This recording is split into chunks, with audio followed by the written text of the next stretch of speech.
It is that time of year again, the FCS playoffs, college football's version of March Madness.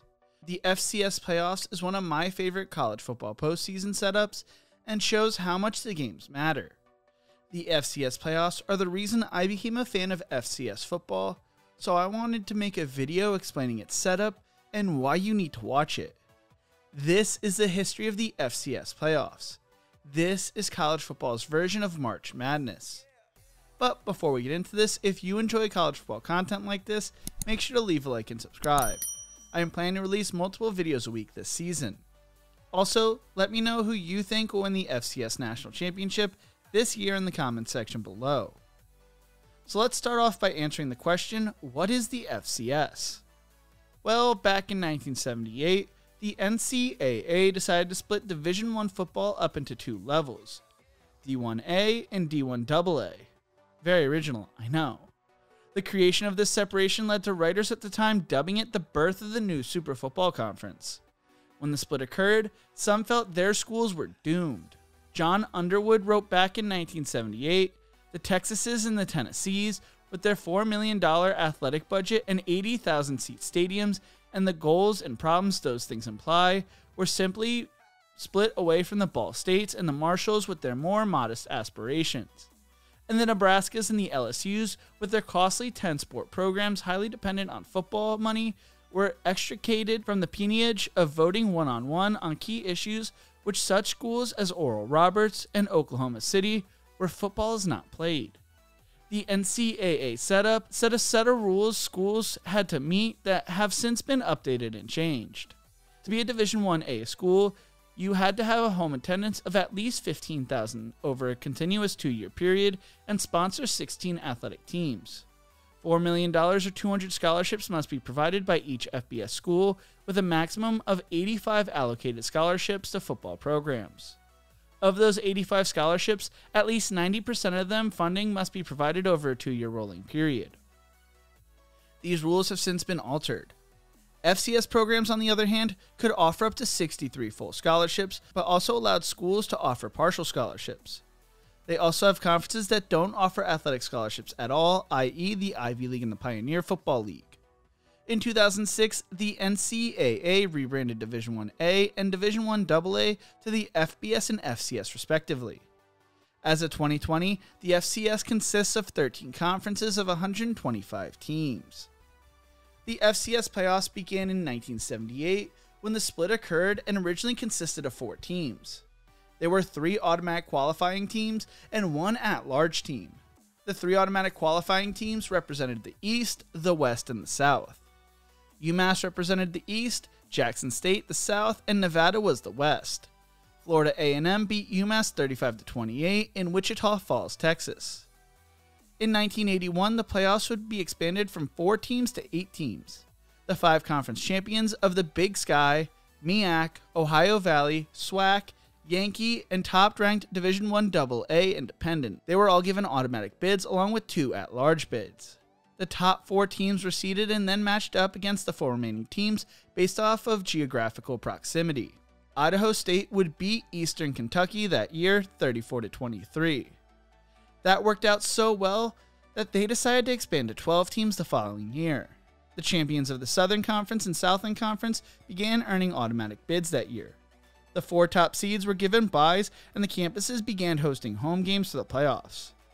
I think this is one of the best parts of the FCS playoffs because there's nothing worse than a neutral site game in college football, except for maybe Red River. Home crowds bring the energy and create a true home field advantage.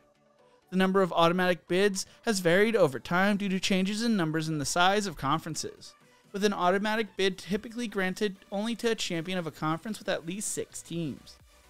Initially, the tournament was played in December. Since the expansion to 12 teams in 1982, earlier rounds have been held in late November. In 1986, the FCS playoffs would expand once again, this time to 16 teams. Initially, only the top 4 teams were seeded with other teams geographically placed in the bracket. From 1995 through 2000, all 16 teams were seeded independent of geography. In 2001, the number of seeded teams was reduced back down to 4 again. with the seeded teams assured of home field games in early tournament rounds, and other teams once again placed in the bracket to minimize travel. Home team designations in games between unseeded teams was determined based on several factors, including attendance, history, and revenue potential. In 2010, it was announced that the FCS playoffs were going to be expanding once again, this time to 20 teams, providing automatic bids to both the Big South and Northeast Conference. The top 5 teams would be seeded with 12 teams earning first-round byes and the other 8 playing in the first round. The winner of those matchups would play the 4 highest-seeded teams. 2013 ushered in the current iteration of the FCS playoffs when it expanded to 24 teams, providing an automatic bid to the Pioneer Football League champion. Now, the top 8 teams are seeded with the 16 unseeded teams playing in the first round matchups. The unseeded teams continued to be paired accordingly to geographic proximity and then placed in the bracket according to the geographic proximity to the top 8 seeds. Teams cannot travel more than 400 miles via ground. The teams from the same conference that played each other during the regular season are not paired for the first round games either. The only time the setup has been altered since then was back in 2020 for the spring season. With fewer teams playing college football that spring, only 16 teams earned invites to the FCS playoffs.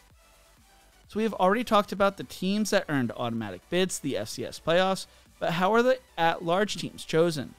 With 10 conference champions automatically qualifying for the playoffs, the 14 remaining at-large teams are chosen by a selection committee.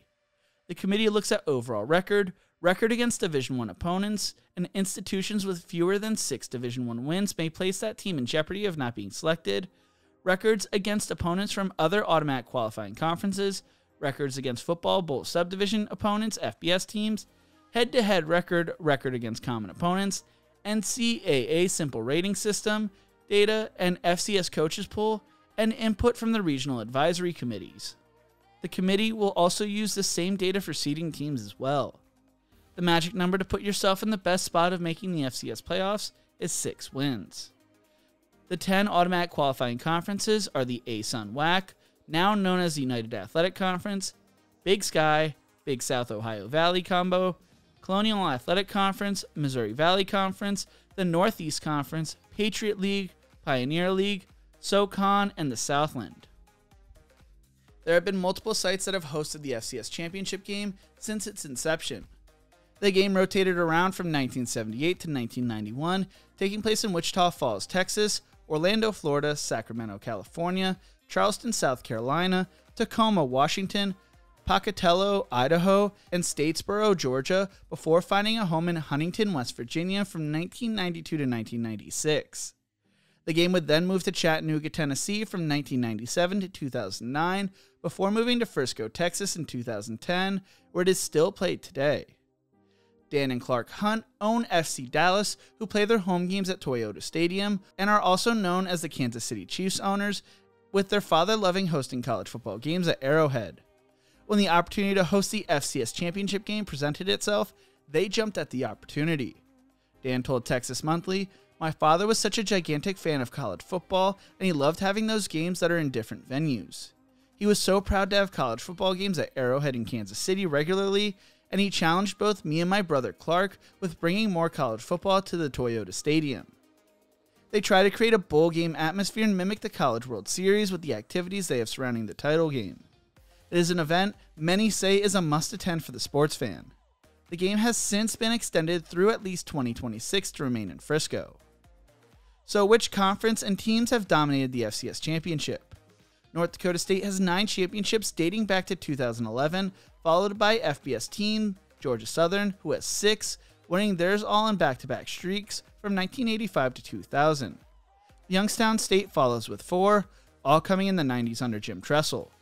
App State won 3 back-to-back-to-back, followed by Eastern Kentucky, James Madison, Marshall, and Montana with 2, while Boise State, Delaware, Eastern Washington, Florida A&M, Furman, Idaho State, Louisiana Monroe, Montana State, UMass, Richmond, Sam Houston, South Dakota State, Southern Illinois, Villanova, and Western Kentucky all have one championship to their name.